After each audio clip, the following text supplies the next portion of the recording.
Does anyone have a good idea for a introduction? Like, No. no. All right. The person we wish was Bailey. What up, party people? It's ya boy. What's I was going to call No. myself by my government name, but that's not really recognizable. So here we are with the episode 22 of 5 of the week. Jeez, It's- we're on 22 already. Already. Instead of a weekly podcast, it's almost turned into a seasonal podcast. But due to a popular demand, here's some good time. We had some good time, everyone. Pancake started his studies. I started my studies again. Oh, I didn't yet. My studies start next week.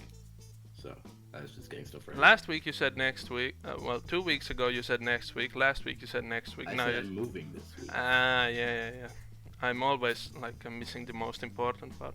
But as you people can hear, here's our co-host and a special guest this week. Co-host being a Cryptic Pancake once again. Yep. I'm still the athletic director for Notre Dame. My player's still playing in Toronto, so very little has changed in the past, 2-3 weeks? Yeah. And Robotastic as well, making his triumphant return. Yeah, hi, I'm still the AD for the Indiana Hoosiers. Not in a good spot right now, but, we'll be better in the future, hopefully. Yeah, a grueling miss for the Hoosiers not making the March Yeah, we tournament. came one game. Yeah. One game. Because you guys dropped Dabs and Cheese. Yes. Well, Dabs and Cheese has never made. Well, did he? Well, yeah, Actually, whatever. Dude, I was so hyped. And it was. If you look at the team, you can see the schedule for the end. Look how many games we won. Is it a lot or not a lot? Like, Well, we went. Probably a lot, but did you fuck it up or did you almost? 6 out of the last Uh-huh. 7 and 8 out of the last 11. Cool beans. Yeah, the competition was really tight and hectic for the 16th and 15th seeds this year. But to get to our special guest of the week, it's hashtag Freshly Squeezed, also known as hashtag Freshly Squeezed, and Bailey and Beowulf and KCCO, the general manager of the Boston Minutemen of the SBA. Welcome. Hey guys, yeah, thanks for having me. So yeah, I'm excited to be on here. So obviously my player's on Boston right now, and I have my recreate in Ohio State. So may or may not be uncapping next year. So you may or may not see a retiring post today for my player on Boston. So so it's done for AJ Powler, but excited to be on. So I've been sim leaguing for a while now. I think I've been sim leaguing since like 2006, so probably about like 13 years or so. For a while. Yeah, it's been quite a while. I started in actually basketball sim leagues using FBB, so started there and went to SHL. And but thanks for having me, guys. wait, one question. Yeah. What's your player called? AJ Baylor. Yeah, Oh, that's my SBA, and then how do you Tyler pronounce Swift. Tyler Swift and No, I mean AJ your Bauer. pro. Excuse me? AJ Bauer. Oh, because I've been pronouncing it like in my head AJ Baylor this entire time. Yeah, Baylor is the actual NBA player and Balor is the Irish professional wrestler. Okay. Dude. Cool. Yeah, that's why I asked, because I was like, At this oh. point, I'm not even surprised that I pronounced a player's name wrong. Yeah, it's more of a natural thing to Oh, happen. again? Yeah. Are you still in the SHL? Or I have a player still there, yeah. On Edmonton. I won the last 2 cups with Buffalo. boo? But yeah, yep. So I'm still on there for Edmonton. Yeah. So an extensive history with all kinds of sim leagues, pay leagues and non-pay leagues both, or money leagues and non-money leagues both. So the most veteran presence we've had, I'd say, because it's been like Taiwo and Waldo and mm, BO. BO is the most tenured sim It's leaguer. actually Bayo. Yeah, whatever it is. Alright, so, but on NCAA terms, you mentioned you have a player on the Ohio State Buckeyes, Tyler Swift. There was this small controversy in a older podcast comment section about who is Tyler Swift and who is Tosan Maldanovic.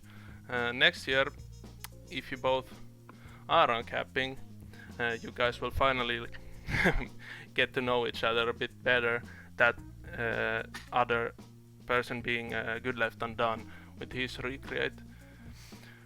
But our topics today, unsurprisingly for playoff week, will be some sort of a playoff preview, and us being a sort of an NCAA podcast, it's gonna be the NCAA March tournament preview. I don't know if we'll do the first round preview and then just some mumble jumble, or then a whole tournament preview. I'd expect a whole tournament preview to take a lot longer than we'd like, but mine and Pancake's teams are in the tournament, as Robo mentioned. His Hoosiers are not, and then your Buckeyes will be. Buckeyes are also in, so Yeah. KCCO's team is Yeah. also in a way in. Yeah. Yep. The Buckeyes will be facing off the Duke Blue Devils. We can do the brackets from down, from bottom to up first. So we can start with the matchup between the Duke Blue Devils and Ohio State Buckeyes. The Blue Devils came in second in the Atlantic Coast Division, losing the division title to the massive favorites Louisville Cardinals, who had a 65-win season. The Blue Devils finished off with a 58-win season with a 70.7 win percentage, and will be facing the 42-win Ohio State Buckeyes. They'll be hoping to shock everyone with a upset victory, while the Duke Blue Devils took the season series 3-0, and it's not looking all that likely. It's gonna take a team effort for the Buckeyes to pull off this upset. Do you guys see the upset happening, or do you have enough faith in Hercules Hoyle and the Duke Blue Devils? Well, it's a one and done tournament, so I guess anything's possible. I don't think it's likely, but if Hercules Hoyle just falls out really quickly, which happens to Biggs, then And to him Ohio has the specifically, yeah. In the last game we played, it was a 4-point victory by Duke, and Hercules Hoyle only had 2 fouls.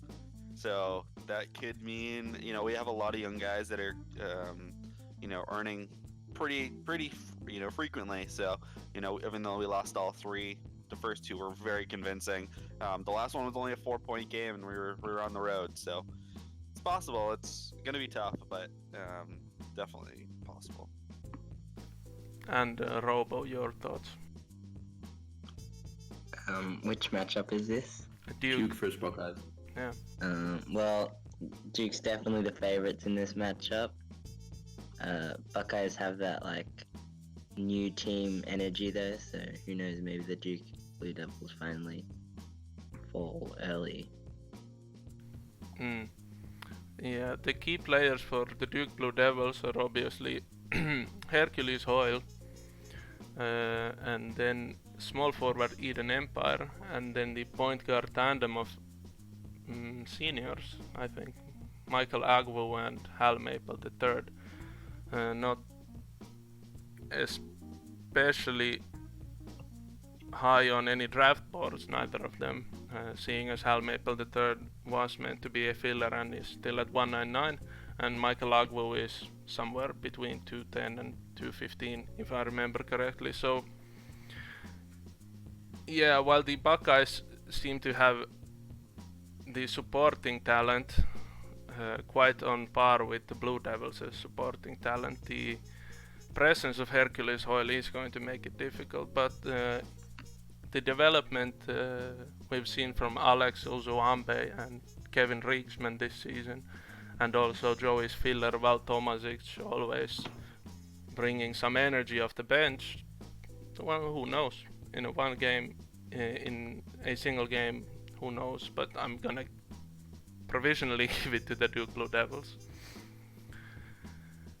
Yeah, it's gonna be tough. I mean, Ohio State does have 5 guys at 199, but you look at Duke and they have obviously Hercules Hoyle like 400 TP, so that's not going to be easy. You have 3 guys that are higher TP than anybody else, so and then they have 3 199s. So Duke's gonna be tough to beat, that's for sure. Yeah.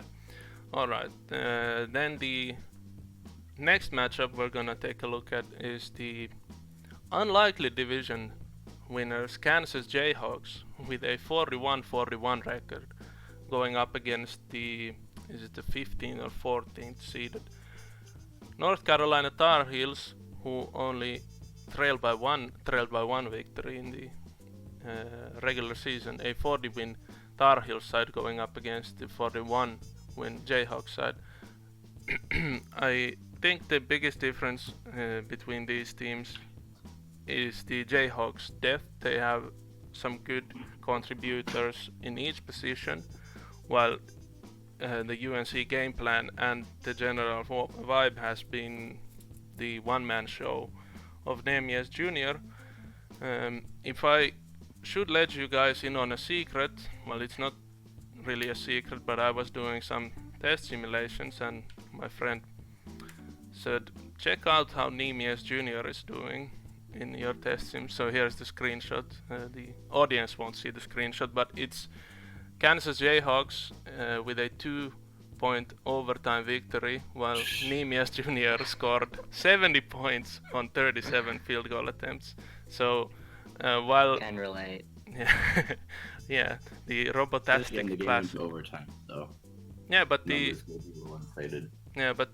both of the NCAA scoring records have been overtime games as well, like the Yeah, of Mr. course, X it's 67 54 game. minutes. And yeah.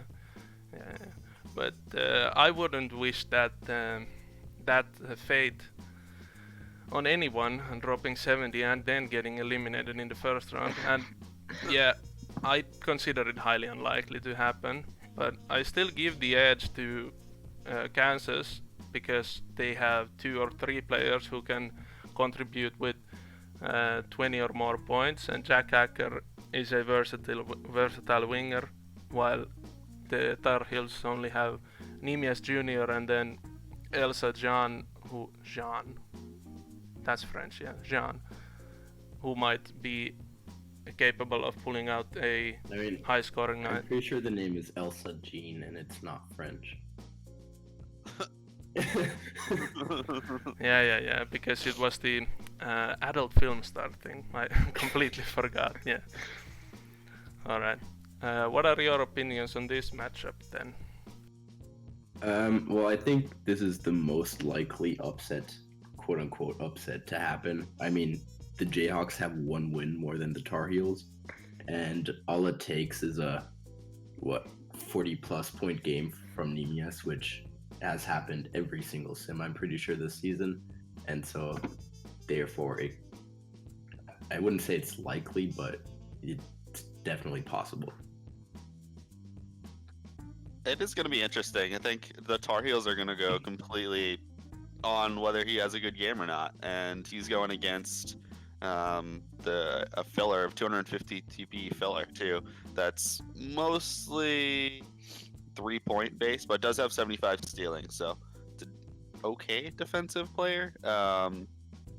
Obviously the test sim doesn't really show that, but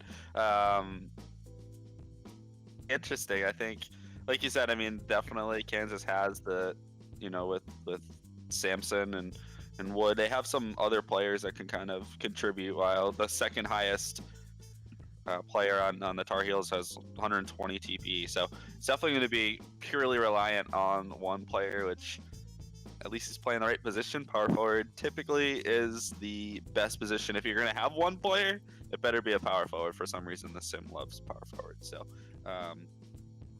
it is the right position. It'll be definitely interesting to see. I think it's going to be a close game. It's definitely going to be a close game. Yeah, I think with the win totals and the team makeups, it's going to be one of the lowest win margins unless anything wonky happens, but I just can't see it right now. Your thoughts then, Robotastic? Yeah, I'm gonna pick the Jayhawks to win this game. Kind of been disillusioned with the one-man show type deal for undisclosed reasons. And you look at the Jayhawks, they have 5 players score in double digits. And meanwhile, the Tar Heels have 2. The last game that the UNC played the Jayhawks was a 27-point victory by the Jayhawks. That's interesting. Like, sometimes depth just wins. Was that the game where Nemius had was the only double-digit scorer on his team? Elsa Jean had 16, but other than that, the starters had Trace had 0, Harris had 2, Jean had 16, Angelo had 2. Yeah. So it was Awful. really bad, and then Yeah. pretty well rounded for the Jayhawks. So Yeah. thought that was really interesting. That was a 27-point game where it probably shouldn't be, but Oh, well, it's sometimes even with high scoring numbers, like how likely it is, because like what is it? The average points per game scored by an NCAA side is like 86, 80, 85, I'd say, something like that. How likely it is that one player can contribute 2/3 of that? Like the Jayhawks. I mean, Joey and me had a game where we combined for 90 and we lost. Yeah, but 2 is like twice the players. yeah, I mean the Tar Heels are also really bad on the road. They're 14 and 27 on the road. So that's also not a good. And Jayhawks are just over 500. They're 23 and 18 at home. So that road record that's rough. Can overcome that though. All right. As is usual with all these kinds of scheduling sort of things, seems to be too late at night for Robotastic to carry on with the podcast. But yeah, well, whatever. He'll find something to do for his TP, because with the new guidelines, although it's highly unlikely anyone graded our previous podcasts, they probably won't give the Taiwo treatment to Robotastic for his 7-minute cameo. But alright, we'll move on to the Fighting Irish versus the Hoyas. It's how did I miss the tab already? Yeah, so the 8th and 9th matchup. So another candidate for the lowest winning margin. Two highly competitive teams, 44 wins for the Fighting Irish and 43 wins for the Georgetown Hoyas. I'd say those are two well-rounded teams, with Fighting Irish's star player Tumaja Kande bringing in a inside scoring and some perimeter defense in the fashion of Leonard Church from last year, and the Georgetown Hoyas also relying on all of their 5 starters performing well. The Hoyas come into the playoffs in much better form, winning 7 of their last 10, while the Fighting Irish have been falling in the standings, having only won 3 of their last 10 to close out the regular season. What are your thoughts? Who will take the matchup? I think I already have a slight sense of what Pancake is going to answer, but well, yeah, I'm obviously going to say that my team's going to win. And although towards the end of the season, our record wasn't that great, that was because in the second to last sim, I wanted to try a different DC and we went like 0 for 5 that sim. So That was lovely. And then in the last sim, in the last 5 games of the season, we won the first 3, and then the other 2 were away losses by like 2 points to. The first one was to Ohio State, and the second one was to Maryland. So they were considerably closer. And yeah, we won all 4 games against the Hoyas in the regular season. And I just think like the reason why the Hoyas have gotten this far in the first place was due to them playing great team defense. They're the second best team in terms of defensive efficiency after only the Cardinals.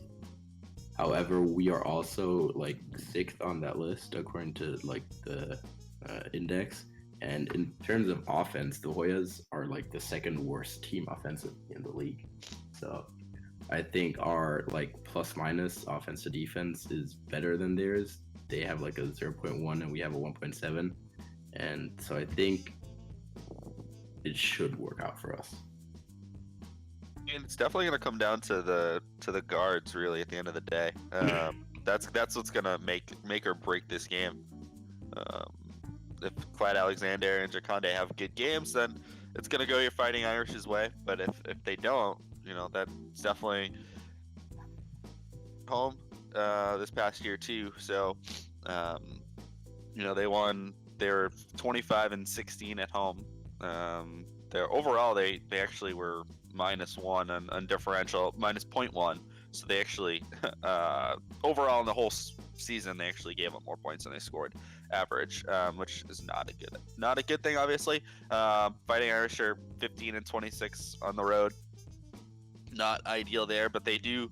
When they win, they win by a decent margin. They're about 2 points margin there too. So it'll be definitely interesting, I think. Fighting Illini. Sorry, so we're good. So it's gonna be interesting. I think it's gonna be. I looked at like Fighting Irish and Illini. Like, I hate that. From my eyes, just like. Yeah, imagine trying to search for those all the time. Fixing the Wildcats and Huskies problem by just moving from having 2 Huskies to having 2 fighting teams. Sometimes it creates a little bit of confusion, but I wanted the whole league. I want the whole league of Wildcats. Just every possible, like Kent State, like Wildcat teams. I don't think they're gonna go through with that. Although it would be funny for a preseason sim or something. Like, I think E would absolutely just kill everybody if that happened. But I mean, now that he doesn't have a player in the NCAA, does he even still check the NCAA? I think he still he gets mad about Kentucky leaving. Yeah, he'll randomly post about that. Yeah, the Hoyas, like you mentioned, second to last in offensive rating, so they have a net rating of -0.2, while the Fighting Irish are positive in that metric with a net rating of 2.2. So the Fighting Irish definitely should statistically have an upper hand in this game. Especially because it's a home game, so. Yes. And going into the season, the Fighting Irish were deemed one of the favorites alongside Louisville Cardinals and Duke Blue Devils, and while the standings don't popping up our game plans. Yeah, while the standings don't quite show that right now, they are still a strong contender to go a bit further than people might expect from an 8th seed. And yeah, being an 8th seed also gives you a sort of an awful avenue into the national championship game, because you have to go against Cardinals and Duke if you wish to get there. But yeah, well, fingers crossed. Speaking of the Cardinals, and they start also a shout out to my guy MG9C for this first round preview where I get these head-to-head records from. He recently just posted this article. So to quote him straight on, Louisville Cardinals start the road to a repeat with a national championship game rematch against the Connecticut Huskies. Cardinals, obviously, well, more or less obviously swept the season series with a clean 4-0.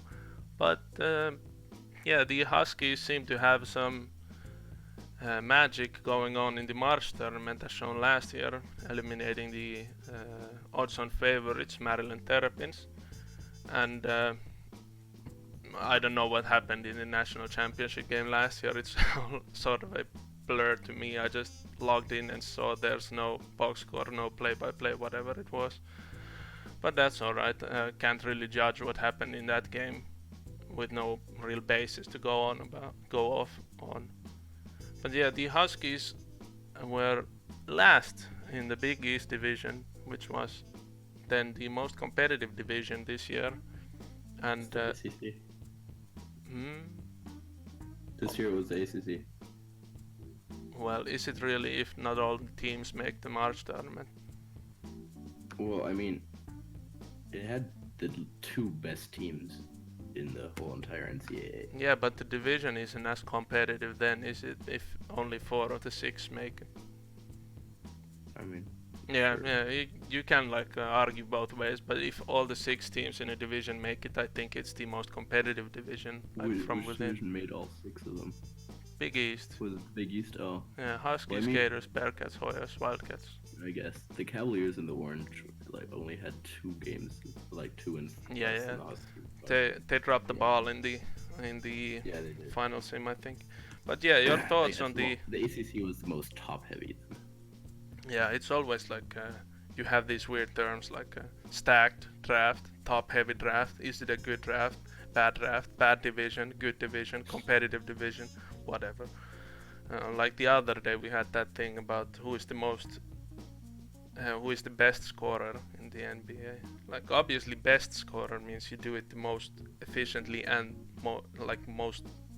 the best numbers. Like, but yeah, that can always be like rambled on and on about. Your thoughts on the national championship game rematch, this year's version? There's no way that the Cardinals lose this. Like, they've just been the best team by far this entire season. They have 7 wins more than Duke, who had the second most wins, and they've been winning by large margins. Like in the last sim, they beat the Bulldogs by like 50, and the Bulldogs That didn't happen. Louisville has like 2 of the top, 8? 2 of the top 9, 2 of the top 9, or 3 of the top 9 rather, players going to the draft.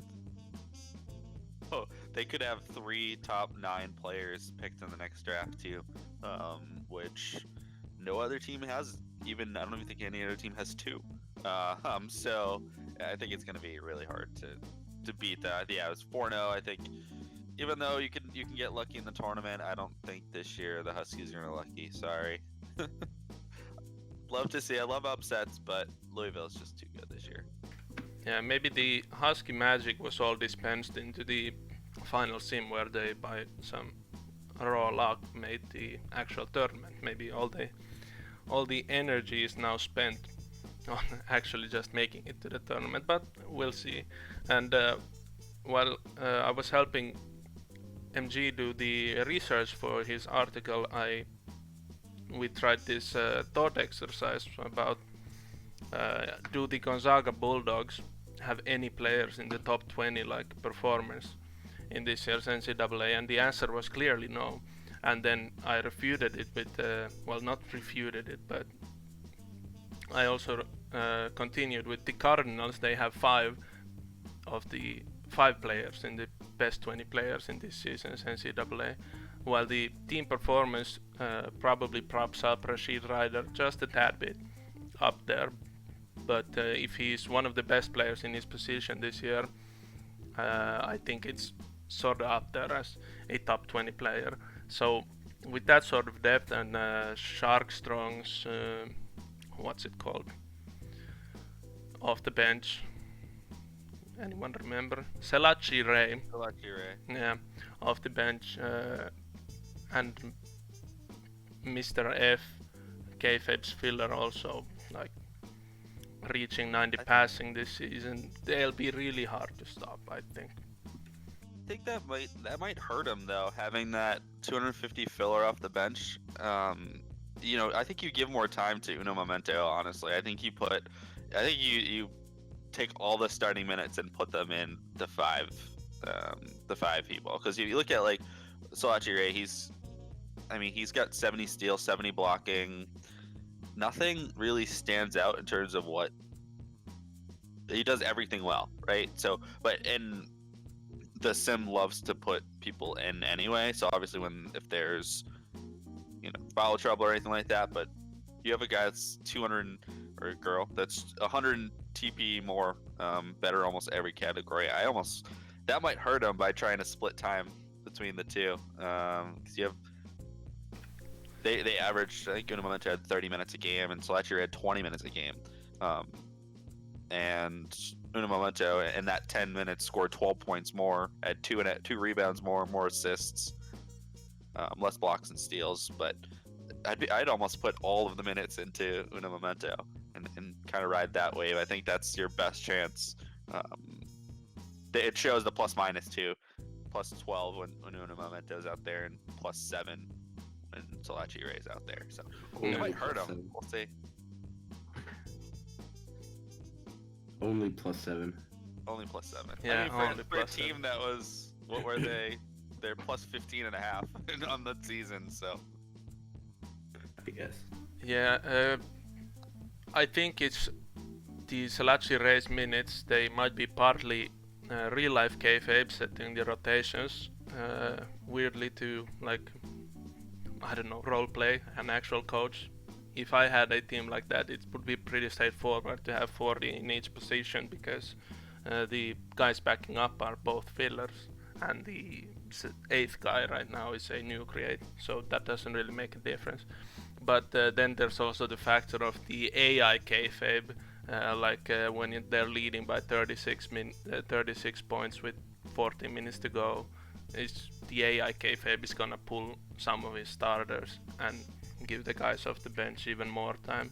So the numbers might be a little bit skewed in that fashion, but we'll see what the kayfabe does for the March tournament. If he treats the Huskies as a cakewalk, or if he thinks he's got something to prove now by actually giving his starters near 40 minutes, remains to be seen.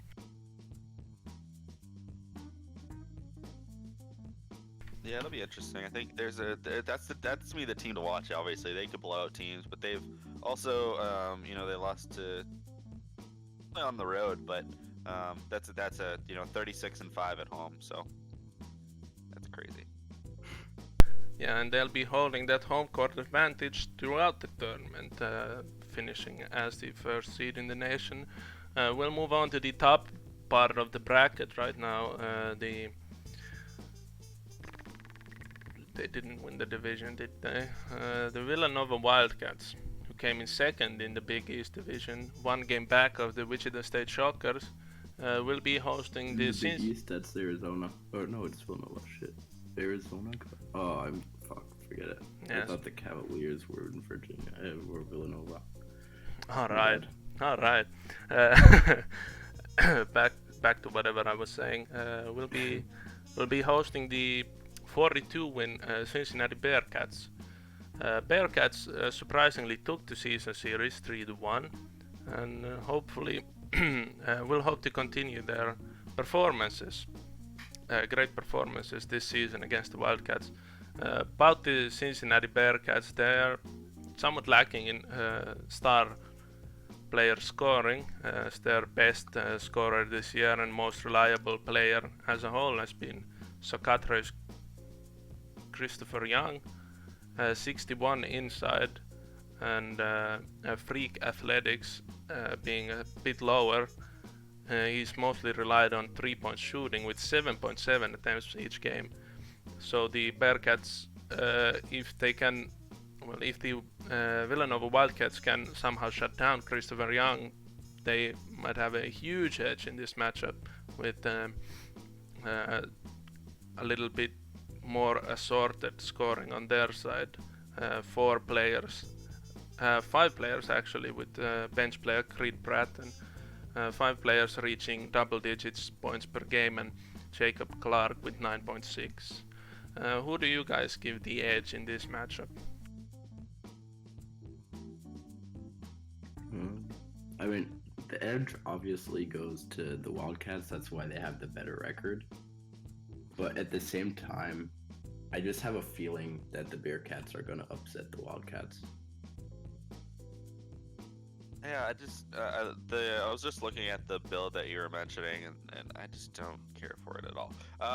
And the NCAA should really, your top guy should have a lot of athletics. That should be the goal of any, top scorer in the NCAA. So I think that's going to come down to haunt the Bearcats a little bit. So I'm going to go with the Wildcats as well. I think it'll definitely be. I think it's going to be close, but I think the Wildcats. I just like their builds a little bit better. So, and I think at the end of the day, that's what's going to come down to. And you can look at records and stuff, but if you look at the end of the season, they had a pretty good end of the season too. So I believe that will be the only in-division matchup this year. Maybe there's something else. Oh yeah, Terrapins versus Spartans might be. Yeah, alright, we'll get to that in just a moment. But with us, the certified 5 of the week panel giving the edge to Villanova Wildcats, we'll move on to my team, the Gonzaga Bulldogs, hosting the Florida Gators. Florida. Yeah, well. The Bulldogs with 47 wins this season. I will say that's completely surprising to me. I had no expectations of maybe even reaching the March tournament, but yeah, I set my season goal to break 40 wins, not even break 500, but 40 wins, and adding 7 to that has been a huge surprise to me. I can't quite put my finger on where it has come from, but it's come from somewhere. While the Gators, they've been much relying on Matt Thomas to carry them night in, night out. They also have I think Sean Labatt's, which season is it? 40, 39, 38, 37. Yeah, well, yeah. A senior filler. No idea who the actual owner of Sean Labatt is, but he's there. And then they have Ace Sampson Jr. playing power forward this year. Not quite sure what to make out of their team other than they need to be relying on Matt Thomas to score a lot. And Matt Thomas, very capable of scoring a lot. 80 inside, 80 athletics, flat, then some passing, some free throw shooting, some jump shooting. Is another candidate for the the points leader of the NCAA tournament, especially if they get eliminated in the first round. I don't quite know who to give the edge to, because I think the teams are quite evenly matched. The Bulldogs have no uncaps, but they have 2 good players off the bench, while the Gators have a really strong uncap, then Aces Recreate like mentioned, and then a sort of a good filler. Well, yeah, I'd call him a good filler in the starting lineup, but Matt Thomas is a definite scoring threat, so the Bulldogs will need to be wary of this. And yeah, your thoughts then? Well, Gators won all of the matchups this season too. Yeah. So they won all 4. I think it's gonna come down to that firepower of the uncap. I think that's gonna do it. I don't think Labatt is a filler. He's 135 TP, so I don't think he's a filler. So I don't know if he's up with it, but oh shit. Labatt has been around since I joined the league, and I've never seen the actual user post anything. So yeah, I mean, he hasn't updated since March. yeah, I was just looking at that too. Yeah, I think that's gonna be. I think It's gonna be tough. I think I'm gonna give the edge to the Gators. It comes down to that I think the uncap's really gonna be the difference. Because it is head to head between the two leading scorers on each of the teams. So I think it's gonna be really interesting. You know, Matt Thomas, I think he has him playing small forward. Yep. So he has Ace has him playing small forward against Curtis Davis. So it's gonna come down to two people that play 37 minutes a night. On that, I didn't know that Matt Thomas could play small forward. But all right, anyways, besides the point. But I don't know. I definitely think this is going to be closer than the records have them.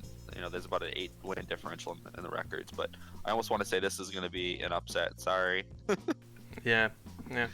That's the. In my mind, Oh yeah. Go just ahead. like the Tar Heels game, this depends on how their best player performs. In this case, it's Matt Thomas. If he has a good game, scoring, I don't know, 25 plus, and the rest of his team doesn't completely drop the ball, I think Florida does have a chance to win this. But as a whole, Gonzaga has the home court advantage, and they've proven that even though they don't have an uncap, that the team itself is very capable. So therefore, unless Matt Thomas has a crazy game, I think Gonzaga should win. Yeah. The Matt Thomas, he has the Ezekiel Bridges build, 6'10" shooting guard freak. So that's why it says SG/SG, and you might have been confused on why he's eligible to play small forward. So that's why, because. I should probably know these things, huh? I don't know. It also says he's 6'10" on SBAO, but it says he's 6'9" in the sim file, so there's something for me to fix later. But yeah. Welcome. Yeah.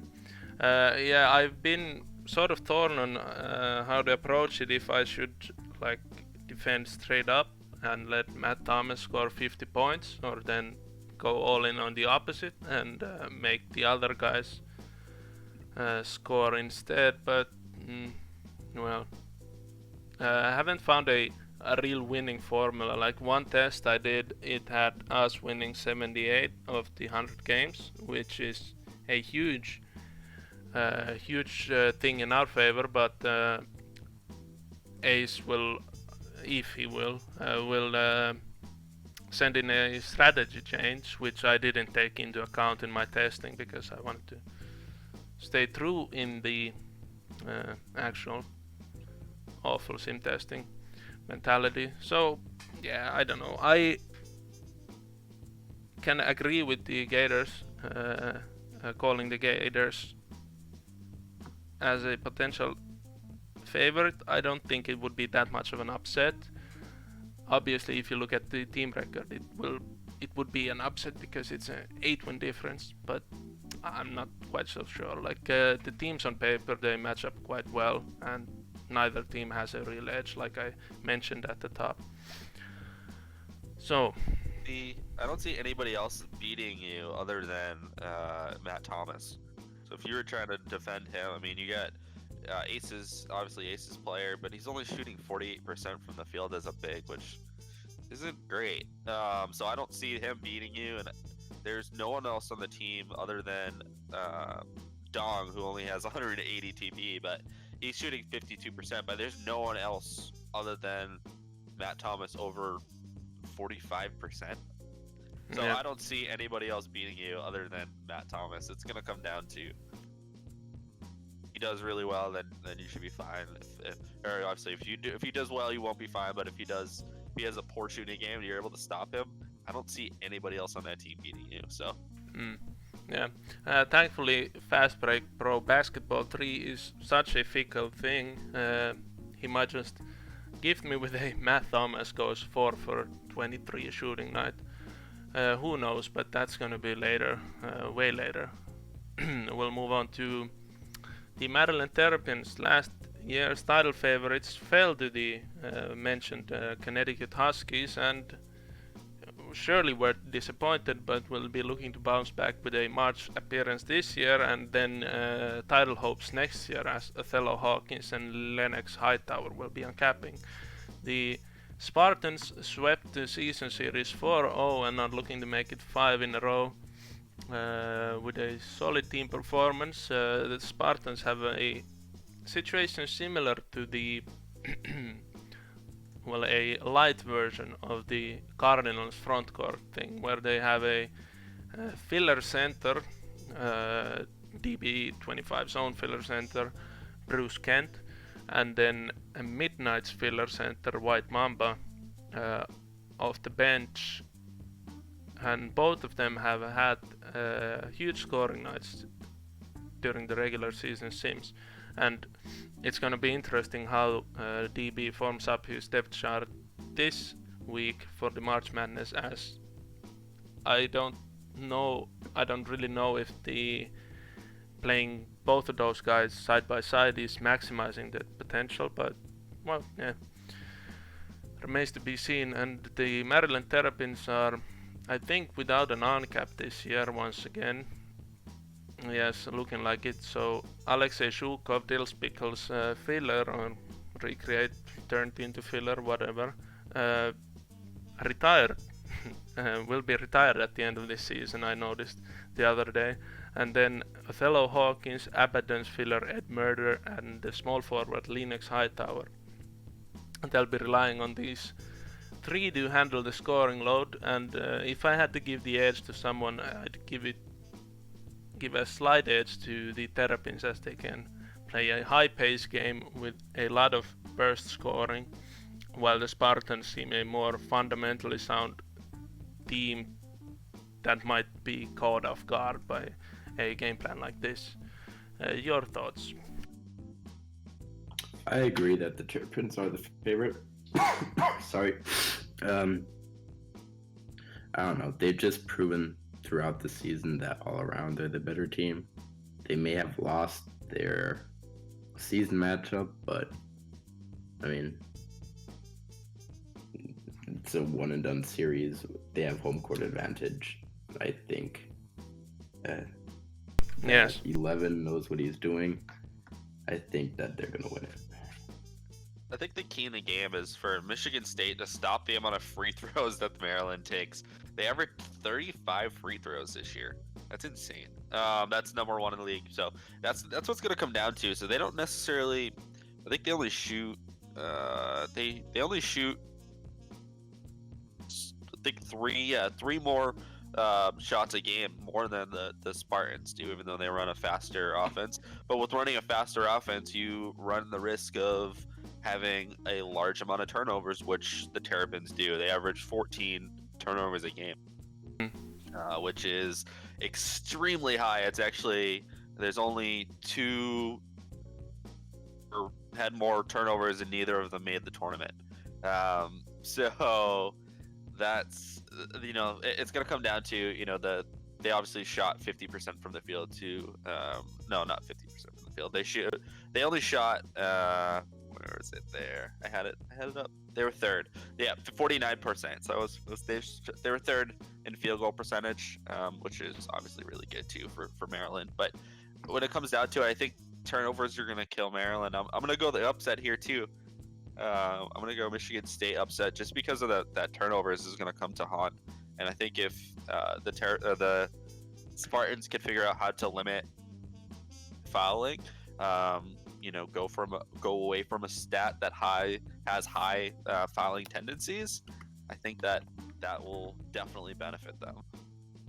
On the other hand, consistently fouling Othello Hawkins and sending him to the line for 2 shots instead of having him get to his spots, his inside field goals percentage is 66.6, so clean 2/3 made, while he has more free throws attempted than shots in the paint and has only made 53% of his free throws. So while the team depth with 8 players on the roster might not allow for actual hacking Othello Hawkins, he's not gonna be very happy if he gets sent to the line 20 plus games in a March tournament game where it's all on the line and he only shoots 53%. Although we've seen that sort of thing from players with 35 free throws where they shoot 9 out of 11 sometimes. So yeah, guess it can happen. So you both went for the Spartans, or did you say Terrapins, Pancake? I said Terrapins. Alright. I'm gonna stay undecided, so we'll all stay as a union undecided. The final matchup will be the number 2 seeded Wichita State Shockers with 48 wins going up against the 15th seed UCLA Bruins, who made a late season surge off the back of Bobby Hunter to make the March tournament and lock their place as a 15th seed early in the last team. The team split the wins in the regular season meetings. The Shockers, as a statistic, led the NCAA in 3-point attempts, and with the Bruins defense being, well, not so gifted and not so mobile, they should be finding some good shots again this time around. Judge Judy has been making noise about, throughout the season he's been trying to make a case for his MVP status, but I think it's has been sort of overshadowed by the two big men, Neemias Jr. and Hercules Hoyle, but will be looking to lead the Wichita State Shockers to advance in the March tournament. Who do you give the edge here? Definitely Wichita. They're by far the better team, in my opinion at least. And I think that they're the clear-cut favorite and should take this one home. Yeah, I'm gonna agree as well. I hate that 3-point, basing your whole offense around 3-point. But that's something you can do in the NCAA, but not necessarily the SBA. Doesn't necessarily work as well as you can unless you have like pure shooters. But I think there's no way. I think the Shockers are gonna take this one. I don't see an upset here. All right. So I'm also going to give the edge to the Shockers just from a pure regular season performance standpoint. But who are your the Cardinals would be an easy answer to that question. So let's go with this. Who are your favorite potential upset stories or potential dark horses to win it all in this season's NCAA March tournament? That's tough. Obviously, the Cardinals are the easy pick. Devils are right there too. That's gonna be they could face each other before we even get to the finals. That'll be interesting. But one of those two, they're gonna have home court throughout. Obviously, the Cardinals will, unless the Jayhawks are actually rated higher than the Blue Devils. But I like the Blue Devils team a little bit better than the Jayhawks. But I think it's got to be one of those. I'm gonna go Blue Devils or Cardinals. I could see the Spartans making a little run if they can get by the Terrapins. I think that's gonna be tough, and then they'd have the Shockers in the second round. But I could see them winning a couple games to be kind of the surprise of the tournament. Well, I mean, I obviously agree. Cardinals and Blue Devils are the clear-cut favorites. I'd like to say that Notre Dame has a chance to get an upset. It's not likely, but I mean, we beat them on the road already once this season, I think. So I don't know, maybe that happens again. They beat us pretty hard a few times too, so that's more likely, obviously, but you never know. And other than that, I think if any team were to upset the Cardinals, it would probably be the Blue Devils. So I think this is gonna not matter too. If the Jayhawks and Blue Devils would go to the next round, even though the Jayhawks are the 2 seed and the Blue Devils are the 3 seed. I think the Blue Devils still get home court. Yeah. I think it still Or goes, does it go by record? which is super frustrating. When I was AD for UConn, we were a higher seed but had the away game. I thought that was super frustrating. So I was like, why? That doesn't make sense. What? But it goes by record. So Blue Devils would have the home game there. Yeah. My picks for a potential Cinderella story, like the Huskies and the Longhorns of the recent past, are maybe the Tar Heels, if they can get past Jayhawks and then surprise the Blue Devils, then it can already be considered a success and a potential Cinderella story. And then I might go with the Terrapins. In my predictions, I put Terrapins as the winners of the top half of the bracket to make the national championship game. So, yeah, I think they have a good shot at, if they can be performing at their own level, they have a good shot at first beating the Spartans, then the Shockers or the Bruins, and then anyone who comes out of the Sweet 16, Elite 8 to match up with them in the Final Four. I think they match up quite well against each of the teams in the top half of the bracket. And if they play their game, I can see them making the national championship game, which is why I'm betting some of my TP on it already. But alright, that's our episode in the books. I was wondering if it's gonna be a little bit shorter this week, but obviously not. It's taken 56.5 minutes to get there. So hopefully everyone listening can appreciate this analysis and our thoughts on the matters. I think people will be excited to hear KCCO talk about things not concerning the Boston Minutemen. And for us, me and Pancake, this is more like a second nature, talking about everyone else's teams all the time. So anything you want to say to the people? No, nothing really. Thanks guys for listening, and thanks for having me, and it was fun. So we'll do this again. Yeah, so the general 5 of the week consensus this week is fuck the people. Hopefully you guys can catch this. Obviously, if you're listening to this part, you will already know. But you can catch this before the Sweet 16 sim tonight, so you can get some new perspective on what's gonna happen. But if not, hopefully enjoyed the episode anyway. So thanks.